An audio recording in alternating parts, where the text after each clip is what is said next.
അബ്ദുല്ലാഹി ഇബ്നു ഉമർ റളിയല്ലാഹു അൻഹു ഉദ്ധരിക്കുന്ന ഹദീസിൽ റസൂൽ സല്ലല്ലാഹു അലൈഹി വസല്ലം നിസ്കാരത്തിൽ 4 സ്ഥലങ്ങളിൽ കൈ ഉയർത്തിയതായിട്ട് നമുക്ക് കാണാൻ കഴിയും.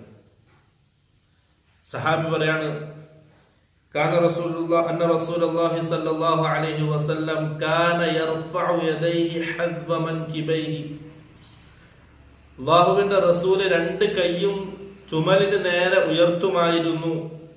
ഇദഫ്തതഹ സ്വലാത്ത്, ഒന്ന് നിസ്കാരം ആരംഭിക്കുന്ന സമയത്ത് തക്ബീറത്തുൽ ഇഹ്റാം.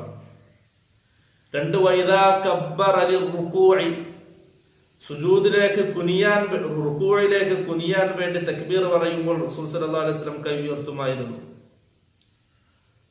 3-ാമത്തേത് വഇദാ റഫഅ മിനർ റുകൂഇ, റുകൂഇൽ നിന്നും ഉയരുന്ന സമയത്ത് വഇദാ റഫഅ റഅസഹു മിനർ റുകൂഇ, റുകൂഇൽ